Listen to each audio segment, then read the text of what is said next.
left unsaid. Days that can't be counted by the time till rent. Tomorrow's just another like the one that comes next. The corner of the highway that leads to the job at the desk by the boss with the elegant watch. The tick of the clock and the tick of the clock mark the moments till the ticking stops. Adam, welcome to the podcast. Kelly, I'm really happy to be with you. I don't, we've talked a couple of times, and I don't know if I just forgot this, if we discussed this, but you were in an improv group. Are you still in an improv group? I did 2 years of improv training, and I was terrified. One of my buddies said, Adam, you got to do it. And I just sat on that idea for a year or two and finally summoned the courage to do it because, like everybody, I thought you have to be funny and blah, blah, blah, blah, blah. Turned out it was the safest swimming pool of all time. And it was just like it was like a warm hug from everybody in the room. And it was so encouraging. It was it was absolutely revolutionary in my life. Made me a better presenter, made me a better friend, made me a better father. Ultimately, just the skills that I got, and of course, made me a better therapist. I cannot say enough good things about what improv is all about. Well, and you got to study with Sue Walden, who, just one of the best in the business. So that's so cool that you know her. All right. Yeah. All right. So this book, there's a lot that's covered in it, but chief among everything is this idea of connection. And I love when I find guests who found their sweet spot. They found their thing. They know there's other things out there, but I think you can make a really good case scientifically that connection is one of the most important things for living a fulfilled life. Couldn't agree more. It's the word that shows up the most frequently in my office. It's the reason that I decided to dedicate so many heartbeats to writing a book, which you can relate to because you and I can both attest to the idea that it's a lot of heartbeats and it had better matter. And the word connection, since it showed up so much and was this precursor to a high quality life, and yet it's this nebulous term. What does that actually mean when we say we want more connection? And it could mean many different things to many different people. So I decided to try to drill in and figure out, what are we looking for when we say we want connection? I'm sort of curious, chicken and egg. What was it? We live in a disconnected age, an age that is so connected in one regard and has moved in the opposite. So had that dilemma presented itself before you landed on connection? 1,000,000%. Yeah. The paradox of modern living. We're more connected than ever and less connected than ever. All right. And the book is not about toxic positivity. That's the other thing. It's important. I love that you bring that up because sometimes people might incorrectly infer that the idea of super psyched means, walking around as if you're happy all the time. No, it's not about that. It means super connected to our psyches, whatever our psyches are telling us. Like presently, I'm actually mourning the loss of a pet. And it really, really sucks. Now, it doesn't mean I can't be happy when I'm with you. Contextually at this moment, I'm stoked to be with you. Simultaneously, tonight, I know I will be crying my head off because I am connected to my psyche in that way, and I'm connected to this particular beautiful animal. So what I really want people to do is, be able to be connected to themselves in whatever truth that is. If we try to avoid it, we end up having all types of problems, physiological and psychological. There's no joy without suffering. There's no suffering without joy. It's two sides of the same coin, man. It is. And if you love, you're going to get hurt. And I mean, we just had on James Cordova on the podcast. Love him. Yeah. And the radical idea that has stuck with me from his work is we harm the people we are closest to because we're closest to them. And of course we do that. And so if you can just be cognizant of that, I think it will help your behaviors and choices in that context. At least for me, that's something that I've been keenly aware of when I'm spending time with my wife. Absolutely. Check yourself before you wreck yourself and wreck the others around you. I'm not just a therapist. I do my own work, and I'm committed to that so that I can be a better husband and a better father. I don't intend to be a perfect husband or a perfect father. I will never hit that. No one will. But I want to be better all the time, constantly growing. And I will die an unfinished project, but I will continue striving for better. I'm trying to remember. I think it was Gretchen Rubin who introduced me to the term me search. So you didn't have the easiest childhood. Nope. Talk a little bit about how you ended up here right now in this conversation. Well, it's interesting. I grew up a really connecting baby. I was always looking at people. My mom said that she never saw a baby in the stroller who was more hungry for connection. And yet socially, I was just maladept. I had just a different brain, also learning differences, dyslexia that was not properly diagnosed, and attention deficit disorder of the inattentive type, which meant I was staring out the window. I wasn't, swinging from a chandelier and getting all the attention with the hyperactive ADHD kids did. I was a problem to no one but myself. And I truly believed, because I was told this, that I was stupid. The term that we used in the 80s was retarded. That was what people told me I was. And I believed it to be true. People would speak to me slowly, and I was in a very high achieving family, and I was kind of the outlier. I was the one who was maybe might go to college, but probably would not do well and probably not be a good college. And so there was a lot of catch up. I always felt like I was trying to avoid being stupid rather than go for something awesome. They kind of talk about this in the psychological literature. I had the avoidance mindset rather than the approach mindset. I wasn't going for something. I was just trying to avoid being characterized as dumb. And only a few years ago did I realize why I'd studied Japanese. I do have a good ability to learn language, and along with 120 other students at one of the Claremont colleges, I studied Japanese. And after 2 years, there were about 12 of us. And I didn't realize the reason I thought at the time that I was doing it was because I was so into Japan. But the real reason I was doing it, I believe, or at least a big part of the reason, if we look at it as a pie chart, there are multiple reasons why we do anything. But a big part of that pie chart in terms of my decision to double down on Japanese was I needed irrefutable evidence that I was intelligent. I needed to be able to show to my family, yeah, I might not be going to med school, which is basically the bellwether of any form of intelligence, but I can speak Japanese, which is a cognitive task that is really difficult. So I only realized this as I was walking my dog a few years ago. It hit me like a ton of bricks. I'm like, oh crap, that was actually a big driver. That's interesting.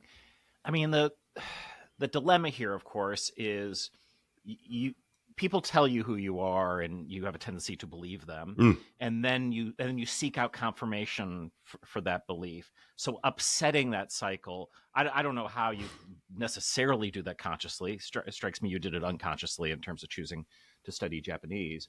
And then what does it mean to be seen? Do you want to be seen as the imperfect human that you are? Do you want to be seen for all the good things that you, or is it always that mix? And I mean, this is hugely important inside your work, this idea of being seen. So can you unpack it a bit for us? Sure. Being seen is a really interesting concept. We have very mixed feelings about being seen. We want to be known in this lifetime. And yet, as James Cordova talks about with regard to intimacy, I love his definition of intimacy. It's vulnerability met well.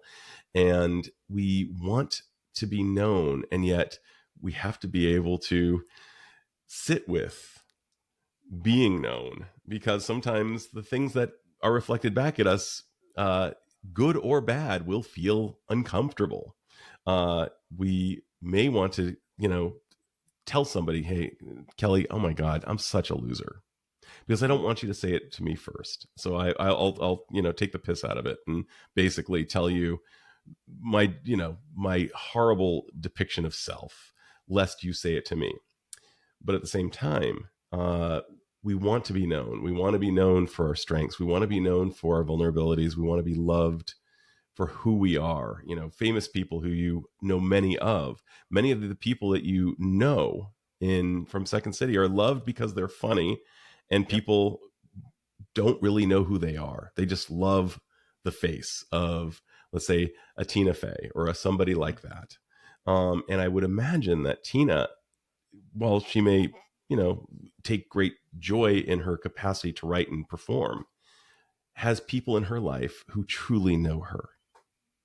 And that's what we want in this life, is the people who truly know us and love us, and we can be safe around, and we can let down our guard. And they say a true friend is somebody who could get you into trouble if they were to spill your secrets. And that's what we're looking for in this life. The ability, a term that I will never use with anyone is TMI.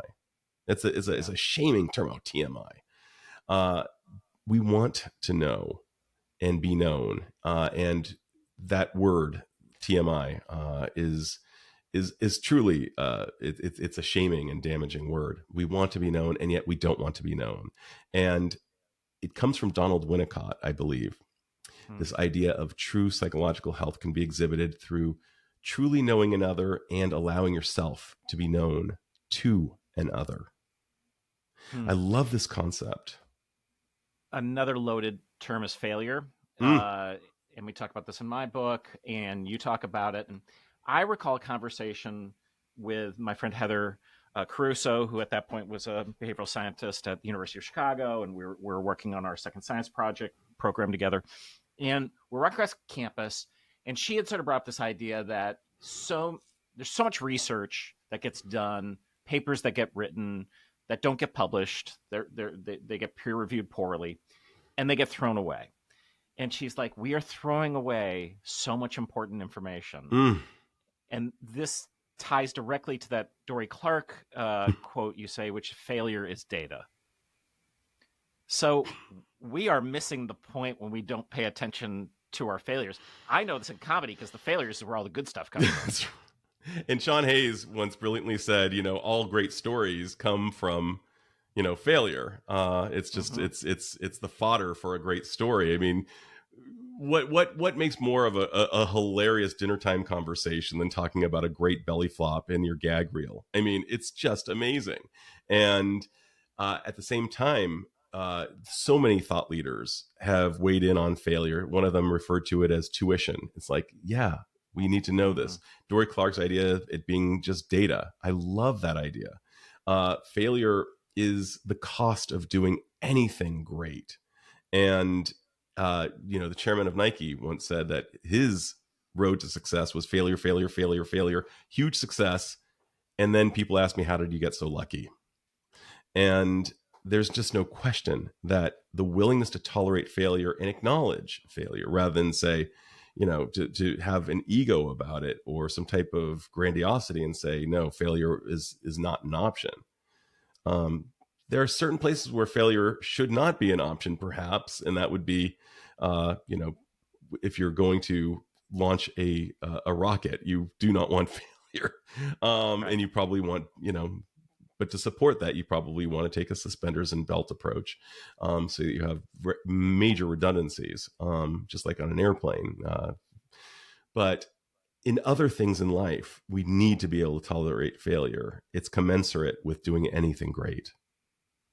Well, in that rocket analogy, there was failure on the way to getting it to stay in the air.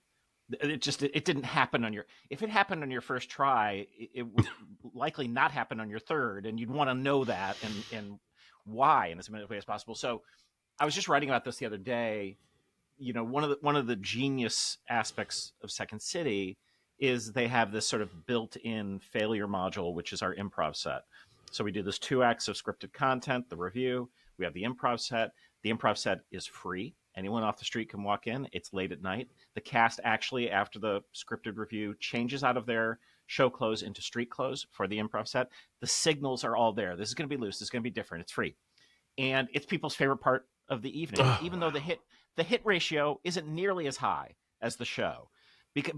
So we understand the conditions in which we need to create space for this cast to fail, and when they really face plant it, the audience just loves it, because where do you get to see that? It's like the human blooper reel that's happening in Chicago on a stage.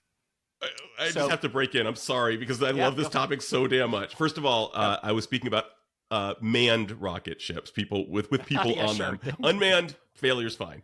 But go ahead. in terms of failure, like for me, the greatest skit of SNL of all time is and will always be Cowbell. For me, that's the one. And half of the hilarity is Will Ferrell's ability to stick with it while other people are breaking. And the contrast between those two things of watching Jimmy Fallon lose it and Horatio Sands just not being able to utter his lines, I will never get tired of watching that skit. And it's partially because of the failures and it's that incredible dynamic between those two things. But there's nothing like a good belly flop. There's nothing like watching somebody break. It'll never get tiresome. I love watching people break. Yeah, me too. On SNL, right. Things like that. You have a quote that I want to dig into this idea. You say, quote, "Given an infinitely long road, we'll kick the cans down it forever," end quote. Yes. How do we not do that? It's kind of goes back to improv. It's acting as if there's no ounce of you that wants to change. Like change is something that we humans absolutely abhor. And yet we also know that the good stuff comes from doing something hard, doing something that we don't want to do, basically hitting Control Alt Delete and overriding our default systems and saying, I'm going to do this in spite of the fact that 0% of me wants to. Can you think about, I mean, for me, doing improv was one of those things. I did not want to do it. And yet I knew my buddy Paul, who's one of the smartest human beings I've ever known, if he was endorsing it so hardcore, and he's an introvert, he's got a PhD in physics, he's a very heady guy. If he was endorsing it so hardcore, I knew that there must be something there. So against all of my instincts, I went for it, just knowing that it was the right thing to do. And I just kind of faked it until I made it. I just did the thing. I acted as if it would be fine. And lo and behold, after the first session, I was like, I am 1,000,000% in. Like, I will not do this. And I did it for 2 years. So we can think of so many things that our defaults are saying, don't try, don't do it. But we also know that everything we want is on the other side of fear. And we humans are meant to do, there's even a podcast called, that we're meant to do hard things. I forget the exact title of it, but we love doing hard things. We wake up on a Saturday morning, we want to stay in bed and just watch Netflix, but we get on our bikes. And for the first 20 minutes of riding on the bikes, we ask ourselves, why am I riding my bike? My legs are hurting. It's cold outside, blah, blah, blah, blah, blah. Minute 21, I'm in. I can't believe I'm riding my bike. And then by the time we get back, we say, I'm so glad I powered through. So if we know what we're going for and what really, really charges us up, what gives us a sense of flow and meaning, most of those things are not things that we organically want to do. Most of them have, a fairly high cost of entry, and that is plowing through the resistance. Just because there's resistance there doesn't mean it's not the right thing. It probably is. When I think about my own points in my life when I've truly changed and enacted that, it disrupted myself or whatever, it was almost always on the other side of trauma, pain, grief. Yeah. And I hate that that's the case, but I think it is probably generally true that those something opens. Maybe it's this sort of post-traumatic growth idea. Something opens for you, and you have an opportunity, and you can take it, and you should, because the other choice is probably just doubling or tripling down on the what's not so good. Absolutely.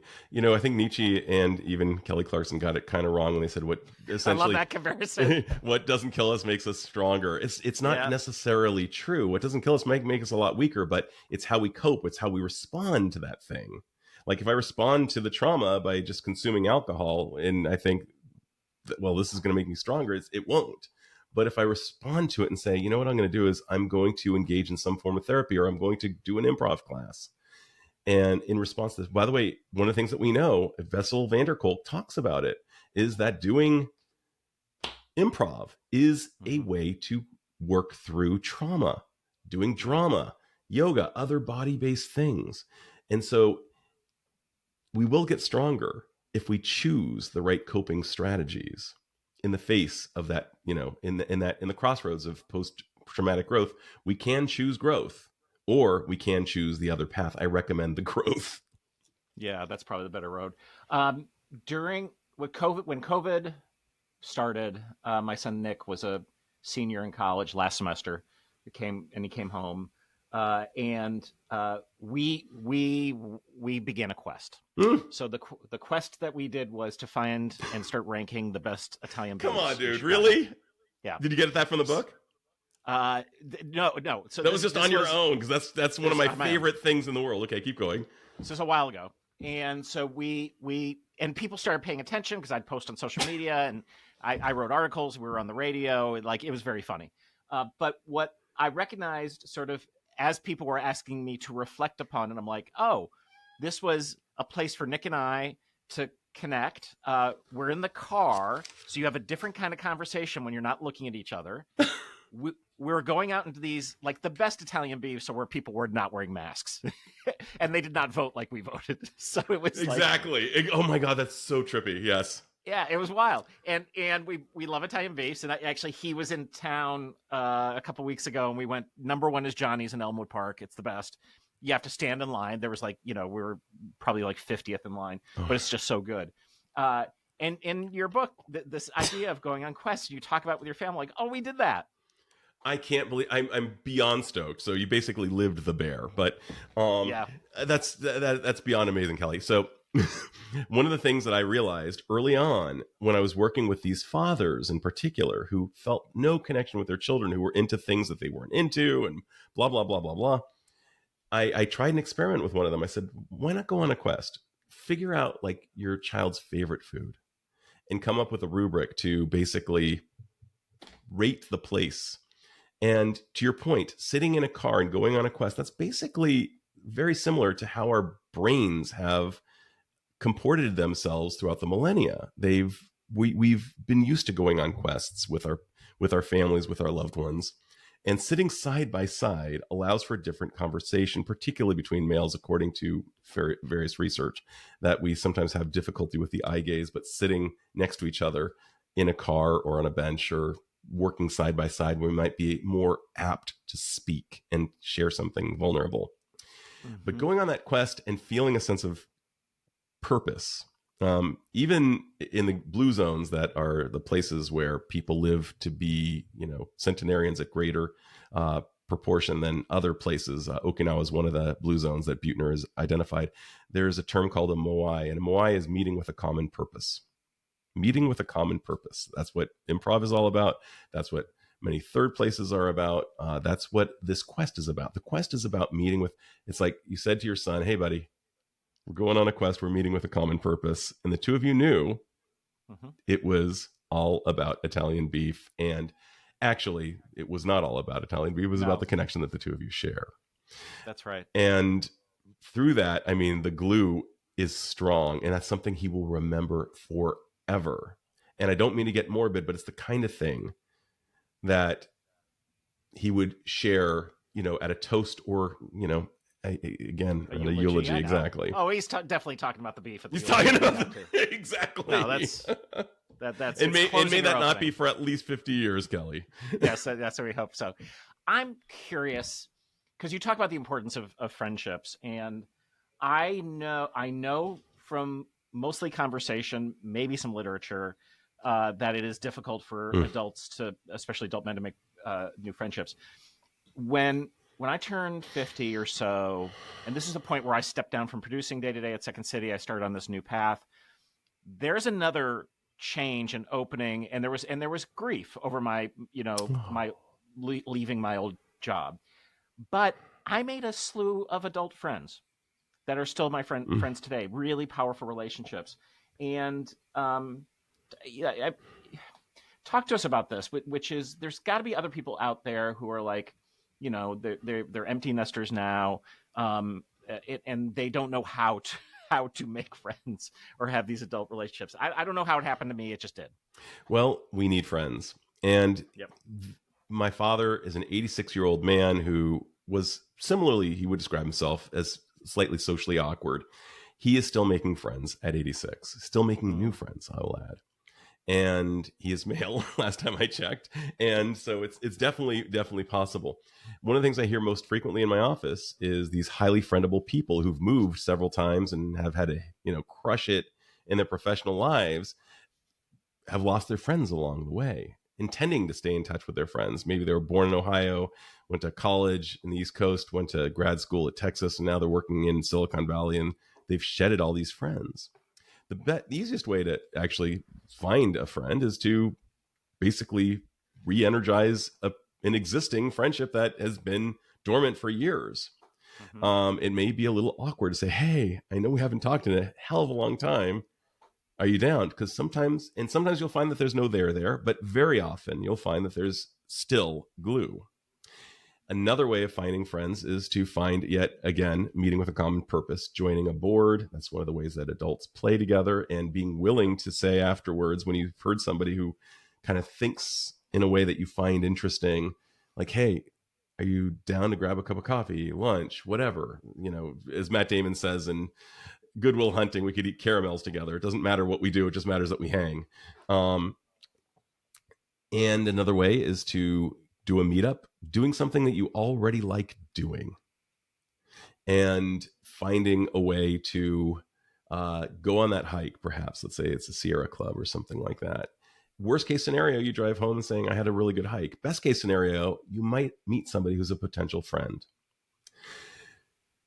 Friendship and its opposite, loneliness, are so the loneliness factor is more detrimental to our health than many things. One of the longevity studies is called the Cambridge study.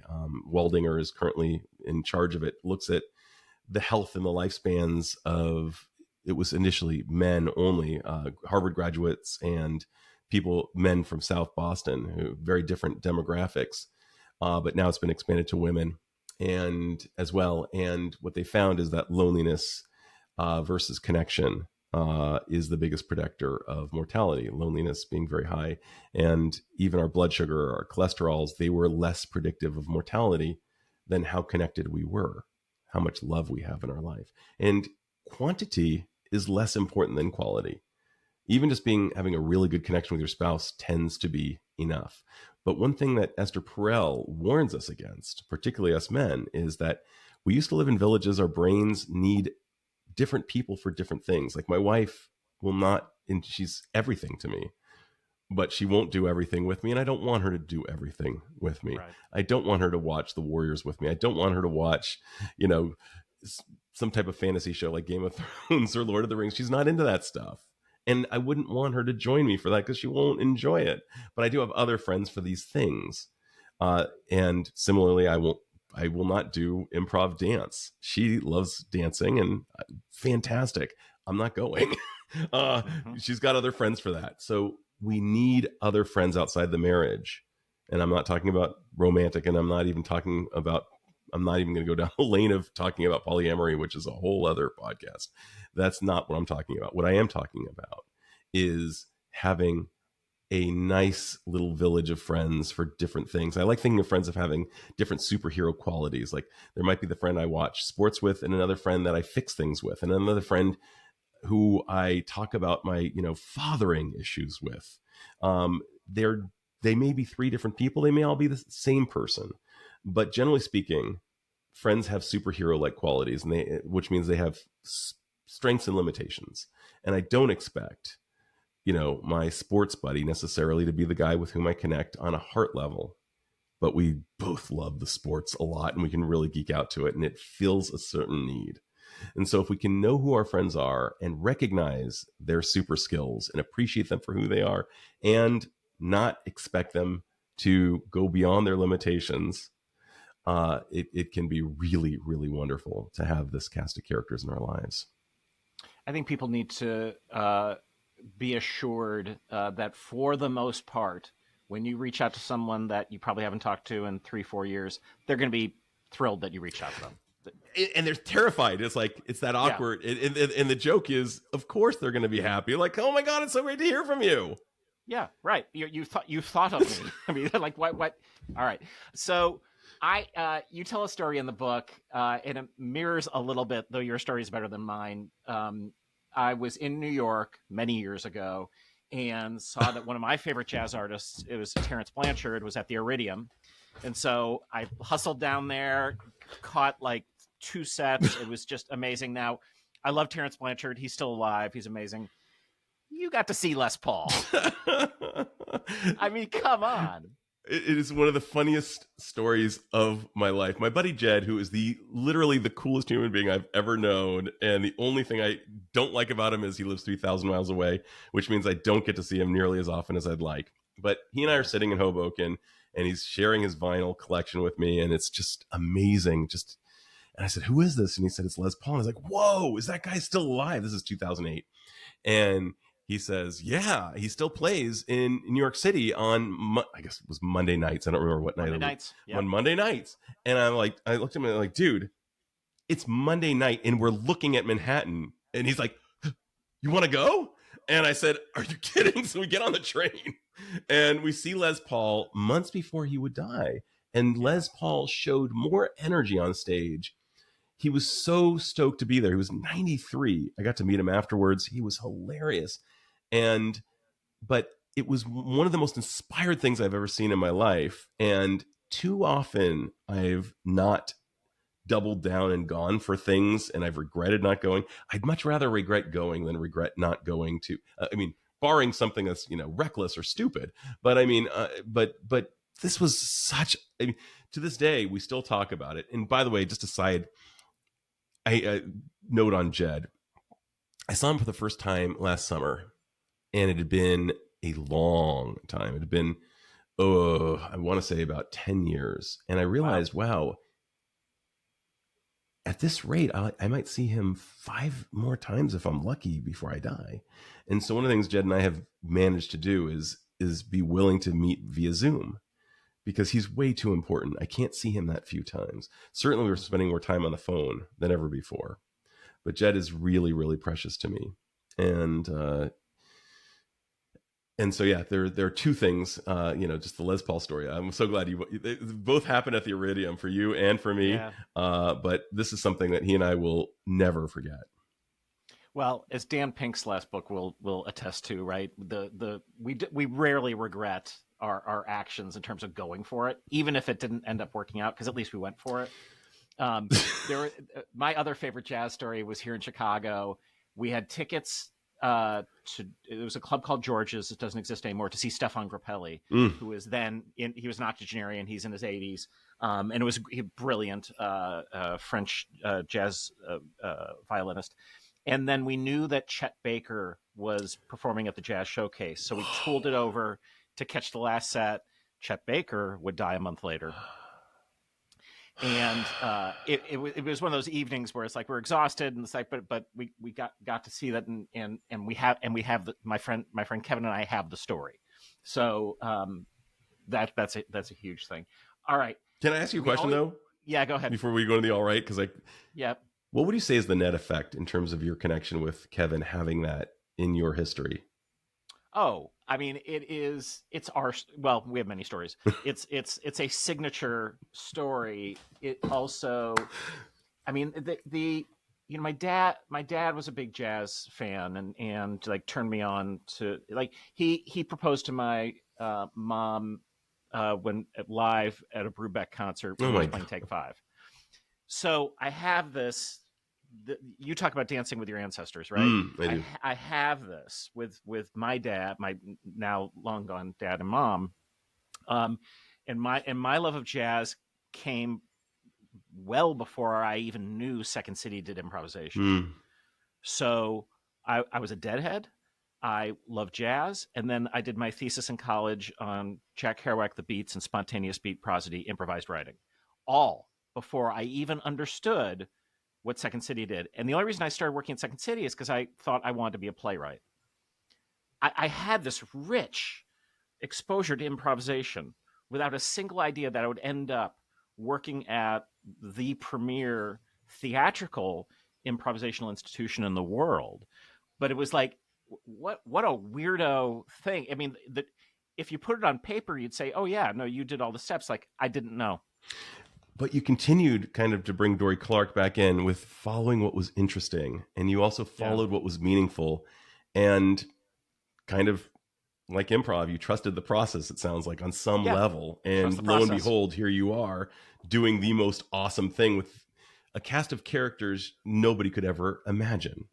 No, 1,000%. I did this live talk show last night at a bar near my home. The guy asked me to come to, and it's so weird in terms of the, like, you know, who did you work with? As you start saying it, you're like, oh, that's pretty cool. It's kind of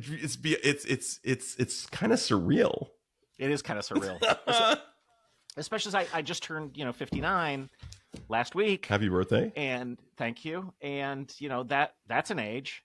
That's an age. It's one less than 60 last time I checked. It's an age. One less than 60. Yeah. So I got 1 year left in my 50s, and it in the same way you started counting the times you're going to see Jed, and Dan Pink talks about that in his book. I've done that kind of mental accounting of well, how many more weekends will I have with my son who now lives in Atlanta? How many, and it makes you be present in a whole other kind of way. And the biggest gift we can give ourselves is our focus, our attention, our presence. Could not agree more. On the things that matter, and not on the things that don't matter. Could not agree more. And just being in the face of pet loss, that, memento mori, that idea of just really, really drilling into the present, because death is one of the few certainties. Like, so many times we allow ourselves to get distracted by stupid stuff rather than looking at what's right in front of us. And pets teach us that too. So, I mean, a big part of the book is about pets, and a big part of my life is about pets, and a big part of my life has been about pet loss in general, just because it's been such an important and integral part of who I am. But pet presence is also, in addition to pet loss, is super important. So let's actually just dig into that just a little bit before I ask you for a yes and story. Mm-hmm. So, we lost Benchley, our Bernese Mountain Dog, last September, dude. And it was tough because this was also our daughter Nora's dog, and we lost Nora. It'll be now 6 years ago. That's right.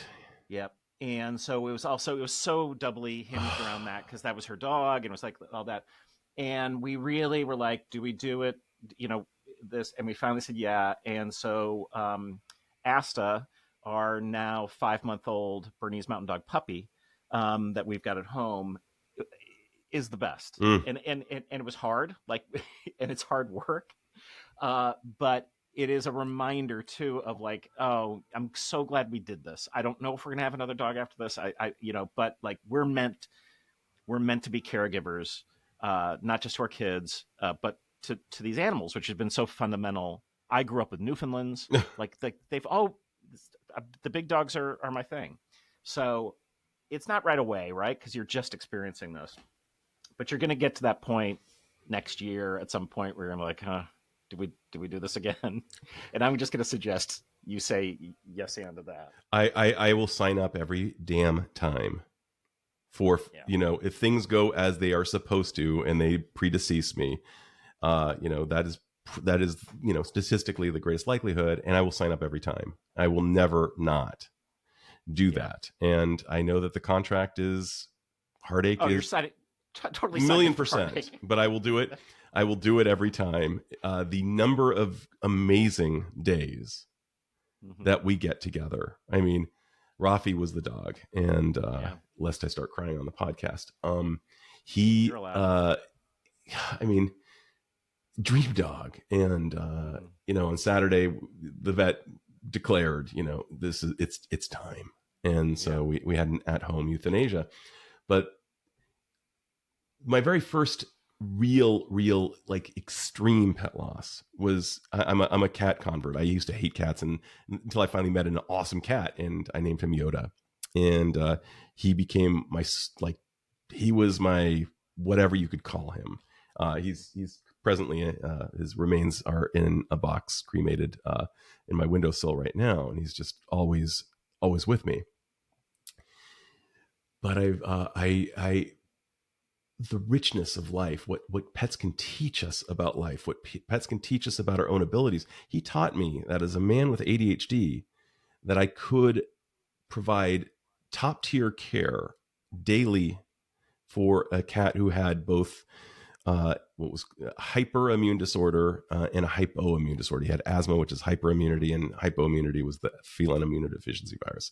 So to walk that tight balance, I was told he had a year. We actually had 5 high quality years of me taking care of him, but he taught me to be a father. And he also became kind of a reason that I would look at him before I'd go to work. I was a single man with a cat, and I'd look at him before I'd go to work and I'd say, "Hey man, Daddy's going to go make a ton of money today because I got to take care of you." And so he became the impetus for me to earn as a sales rep. At the time, I was not yet a psychologist. But there are so many things, these animals, in my case, it's been dogs and cats. And I'm definitely a full hardcore switch hitter. I love both. They both provide me with a very different experience. I know they're dog people and cat people, but I am now of the clan of like, both, please. And I will always get a new cat. Now, here's the crazy thing. When Yoda died, I was not ready to get a new cat, but I volunteered at the Humane Society, and it was like a month later. I was definitely not ready for a cat, but I was walking by the cat cages, and this orange cat was shoving his hand through the cage, screaming. And I was like, can I just pick up this cat? And before I was ready to have another cat, I had a cat. And what I came to learn is, of course, this was no replacement for Yoda. But Max was a rock star cat, and Max continued. In some ways, he provided Yoda a sense of legacy as well. Like it diminished nothing from my love for Yoda, but it basically was a testament. Like, Yoda, here's what you've left behind. You've changed a man. I love cats now.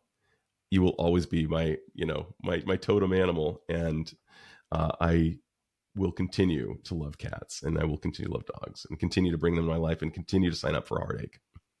Yeah, I love that you had that chapter on pets. Okay, this feels like a good time for you to close us out with a yes and story. And I had said to you, this is a layup, but sometimes that's hard because there's so many. And I know you talk in the book about constraints and the importance of that. I believe that in creativity. Let's not have the playing field be too open. But I am curious if there's a specific yes and story that comes to mind.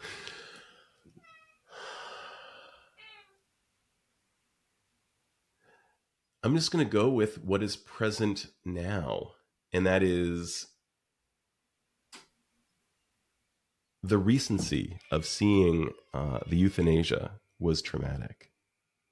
And the richness of sharing a life with Rafi has been so great. One of the things that I've been doing is, in order to just kind of allow for a resurgence of all of the other memories of Rafi, so that the most recent one does not dominate, I've been yes-anding his old photos. I've been looking at those photos and seeing him in all of his glory throughout all the days of hilarity. He was just a tyrant when it came to stealing shoes.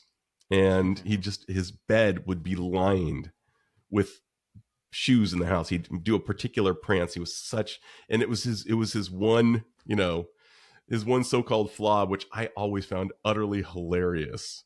But it was him being a naughty boy. And so there's a yes and. It's like, to that as well, seeing both sides of the same coin, having to appreciate the utter pain and the trauma, really, of seeing him go and doing something that's so counterintuitive. For all of his life, all I was doing was trying to give him a high quality life, and at the end I had to do something that was so counterintuitive and say, we're doing a 180-degree shift. For compassion's sake, we're letting you go. So this is, in some ways, for me, as I think of it, not only is it present, but it feels like, in some ways, an ultimate yes and. It's like seeing that utter devastation and all of the beauty that led up to it. That's right. The book is called Super Psyched: Unleash the Power of the Four Types of Connection and Live the Life You Love. Adam, thank you so much for coming on. Kelly, come on, man. I have been looking forward to this ever since you reached out to me. You're just one of my favorites. So thank you. Thank you.